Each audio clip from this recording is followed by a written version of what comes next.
So hello guys, welcome to our channel. आशा करता हूँ आप सभी अच्छे होंगे, अपना ख्याल रख रहे होंगे। तो आज हम लोग कंप्यूटर के कुछ इंपॉर्टेंट क्वेश्चन देखने वाले हैं। ये क्वेश्चन बस सिलेबस से रिलेटेड होंगे। जितना भी आपका सिलेबस है, जिस तरीके के क्वेश्चन आपके एग्जाम में आ रहे हैं, बस वही क्वेश्चन मैंने निकाले हैं। तो चलिए बिना किसी देरी के स्टार्ट करते हैं। सबसे पहला हमारा क्वेश्चन है कि एनिमेशन क्या है। भाई, एनिमेशन अगर पूछा जाए आपसे कि एनिमेशन है क्या, तो आप क्या बताएंगे? कि चित्र बनाना एनिमेशन कहलाता है, या फिर प्रिंट निकालना, या फिर स्थिर चित्रों को गति देना, या फिर ग्राम में चित्रों को बनाना। तो भाई, एनिमेशन क्या होता है? अगर जो स्थिर चित्र हैं उनको गति देना।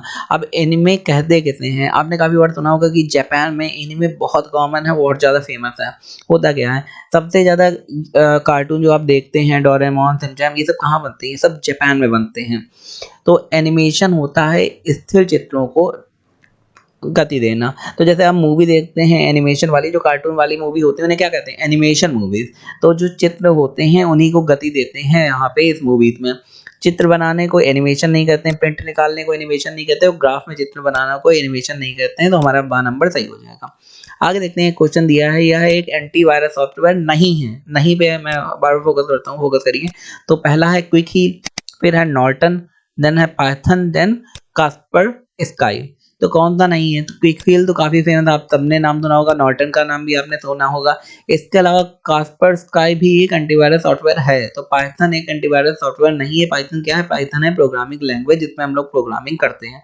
पाइथन हो गया, जावा हो गया, सी शार्प हो गया, ये सब प्रोग्रामिंग लैंग्वेज है, और बाकी सारे हमारे एंटीवायरस हैं और सारे फेमस हैं। तो नाम आपने सुने होंगे, तो इस क्वेश्चन को टफ नहीं कहा जा सकता। आगे, ब्राउजिंग वेबसाइट के लिए किस प्रोटोकॉल का प्रयोग किया जाता है? प्रोटोकॉल आपको पता ही होगा, एक रूल होता है, रेगुलेशन होता है, जिसे कंप्यूटर में ऑनलाइन दुनिया में फॉलो करना पड़ता है। तो ईमेल भेजने के लिए भी एक प्रोटोकॉल होता है, और टीसीपी आईपी मैंने प्रोटोकॉल आपको बताया था। अब ब्राउजिंग अगर किसी ब्राउजर में करते हो तो उसके लिए कौन सा प्रोटोकॉल हम लोग फॉलो करते हैं? टीसीपी, ट्रांसमिशन कंट्रोल प्रोटोकॉल, या एफटीपी, या फिर एसटीडीपी और टीएफटीपी। सारे नाम आपने सुन रखे होंगे, क्योंकि इनसे क्वेश्चन बनना लाजमी है, सिलेबस के अंदर ही है। तो जो आपका एसटीडीपी है, वो ब्राउजिंग से संबंधित प्रोटोकॉल के लिए रिस्पॉन्सिबल होता है, हाइपर टेक्स्ट ट्रांसफर प्रोटोकॉल। ठीक है, आगे देखते हैं, इंटरनेट में आईपी एड्रेस क्या होता है? आईपी एड्रेस क्या होता है, इसका फुल फॉर्म आपको बताना है। तो आईपी एड्रेस माने कि होता है इंटरनेट प्रोटोकॉल। इंटरनेट प्रोवाइडर नहीं होता है, लोग कंफ्यूज हो जाते हैं। इंटरनेट प्रोटोकॉल होता है आईपी एड्रेस माने। अब सपोज करिए आप किसी वेबसाइट को खोल रहे हैं, अगर आपको टाइम्स ऑफ इंडिया न्यूज़पेपर आपको इंटरनेट पे खोलना है, तो आप क्या टाइप करते हैं? टीओआई सर्च इंजन में टाइप करा और क्लिक पे करा, सर्च पे क्लिक करा, तो कई सारी वेबसाइट ओपन हो जाती है। तो सबसे ऊपर होता है टीओआई, आपने क्लिक कर दिया। तो यहाँ आप कहेंगे कि आईपी का एड्रेस कहाँ हो रहा है? कोई वेबसाइट का नाम तो है नहीं। जब आप उस टीओआई वाली लिंक में क्लिक करते हैं, तो आपको टीओआई टाइम्स ऑफ इंडिया पूरा इंटरनेट में खुल जाता है। फिर आप ऊपर जो सर्च बॉक्स होता है उसमें देखिए, तो एक पूरा एड्रेस दिया होता है एचटीटीपी और स्लैश और बाकी चीज़ों के साथ। तो वो होता है हमारा उसका एड्रेस। तो आपको आईपी एड्रेस चाहिए होता है कहीं किसी वेबसाइट को देखने के लिए, तो वही आईपी एड्रेस काउंट करेंगे हम लोग। आगे देखते हैं, निम्नलिखित में से कौन सा प्रोग्राम एक सर्च इंजन नहीं है? ओपेरा दिया है, गूगल दिया है, बिंग दिया है, याहू हो गया। सर्च इंजन और सर्चिंग के लिए जो ब्राउजर यूज होता है, दोनों में डिफरेंस होता है, आप सभी को पता होगा। क्रोम हो गया, वो गूगल का है। हम लोग आजकल लैपटॉप में देखते हैं, क्रोम तो होता ही है। ओपेरा भी एक वेब ब्राउजर है जिसमें सर्च करा जा सकता है, लेकिन सर्च किसमें करेंगे? गूगल, बिंग, याहू जो सर्च इंजन है। ओपेरा खाली एक सर्च इंजन प्रोवाइड करवाता है और बाकी फीचर ब्राउजिंग के प्रोवाइड करवाता है, वो खुद एक सर्च इंजन नहीं है। विंग, याहू, गूगल, डकडकगो, ये सब सर्च इंजन है। आगे देखते हैं, एमएस एक्सेल सॉफ्टवेयर के सेल में एक फॉर्मूला लिखने हेतु तो चिन्ह का प्रयोग किया जाता है। तो हैज दिया है, एंड दिया है, एट द रेट दिया है, इक्वल दिया है। तो जब एमएस एक्सेल आपको पता होगा, एक सेल एमएस एक्सेल की ऐसी होती है, मैंने बताया भी था। तो इसमें जब हम लोग फॉर्मूला लिखते हैं, तो कौन से चिन्ह से स्टार्ट करते हैं? तो जो इक्वल वाला चिन्ह होता है उससे हम लोग स्टार्ट करते हैं। अगर आपको सपोज करो एमएस एक्सेल में एक सेल में फॉर्मूला लिखना है, तो आप क्या लिखेंगे भाई? 5+7, और आपका आंसर कितना हो जाएगा? 5+7 का 8। लेकिन अगर बिना आप इक्वल लगाए 5+7 लिखेंगे, एंटर दबाएंगे, तो 8 नहीं आएगा। पहले आपको इक्वल लगाना पड़ेगा, फिर आप कोई भी फॉर्मूला यहाँ पे लिख दीजिए, आंसर सॉल्व हो जाएगा। तो इक्वल का यूज करते हैं। आगे देखिए, यूएस की संस्था एमआईटी बहुत बड़ी ऑर्गेनाइजेशन है, आप सभी को पता होगा। ने 2016 प्रिंट की नई तकनीकी विकसित करी। कौन सी प्रिंट की नई तकनीकी एमआईटी ने विकसित करी है? तो एमआईटी ने 4D प्रिंटर की नई तकनीकी विकसित करी है।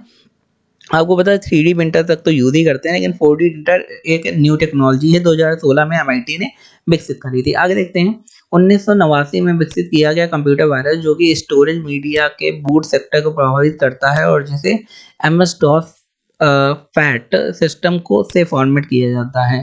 तो उसका नाम क्या था जो 1989 में कंप्यूटर वायरस था, उसका नाम था एड्स या फिर फ्राइडे या फिर सोविंग या ब्रेन, तो उसका नाम था ब्रेन। अब वायरस होता क्या है ये समझ लीजिए।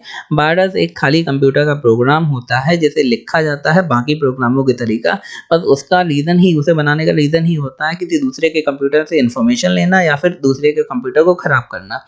कुछ लोग उससे पैसा कमाते हैं, उन्हें इन्फॉर्मेशन निकालनी होती है दूसरे देश की। कुछ लोग जिन्हें कंप्यूटर ज़्यादा आता है वो मज़े-मज़े के लिए भी ऐसे प्रोग्राम बना के तैयार कर देते हैं। जैसे ही आप किसी लिंक में क्लिक करते हैं किसी वेबसाइट की या फिर ईमेल की, जो ऐसी फेक ईमेल आती रहती है, आपने लिंक में क्लिक करा नहीं, वो सॉफ्टवेयर आपके मोबाइल या कंप्यूटर में इंस्टॉल हुआ नहीं और पूरा कंप्यूटर आपका हैंग हो जाएगा। तो आगे देखते हैं 1 टेराबाइट मेमोरी क्या है? तो उसके लिए आपको सबसे पहले समझना होगा कि बाकी चीज़ें क्या हैं। तो जब हम लोग इसकी बात करते हैं कि 1 एमबी, तो 1 एमबी भाई कितने केबी के बराबर होती है? आप सभी को पता होगा 1 एमबी जो है वो 1024 केबी के बराबर होती है। कोई भी चीज़ 1024 में ही कंप्यूटर में काउंट करी जाती है।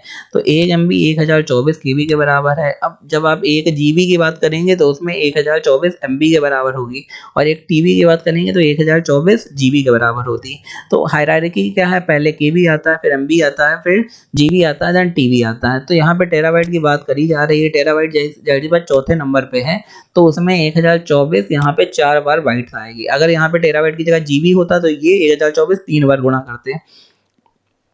तो आपको समझ में आ गया होगा आई होप। आगे चलते हैं। किस डिवाइस में डेटा स्टोर करने के लिए निम्नलिखित के बाद उसमें परिवर्तन नहीं किया जा सकता? ये मैंने आपको आंसर बताया था कि ऐसी कौन सी डिवाइस है जिसमें डेटा स्टोर कर लें और आप बाद में उसे चेंज नहीं कर सकते। फ्लॉपी डिस्क है, सीडी है या फिर हार्ड डिस्क है या फिर टेप है। तो यहाँ पे जो सीडी रोम है उसे डेटा चेंज नहीं किया जा सकता। सपोज़ करो आप बाहर से मूवी लाएँ, किसी सीडी लाएँ, कोई डीवीडी लाएँ, तो क्या उसमें मूवी चेंज कर सकते हैं? नहीं चेंज करते। वो इरेज़ेबल वाली आती हैं लेकिन जो यूजुअली हम लोग लाते हैं उसमें चेंज नहीं कर सकते। फ्लॉपी डिस्क, टेप ड्राइव और हार्ड डिस्क में सब में मैग्नेट होता है, उसमें डेटा डिलीट भी कर सकते हैं और दोबारा नई चीज़ इंस्टॉल भी कर सकते हैं। तो दोस्तों ये थे हमारे आज के इम्पोर्टेंट क्वेश्चन। आशा करता हूँ आपको वीडियो बहुत अच्छा लगा होगा, बड़ा इन्फॉर्मेटिव लगा होगा। अगर लगा है तो हमारे चैनल को लाइक, शेयर, सब्सक्राइब ज़रूर कर दें। धन्यवाद।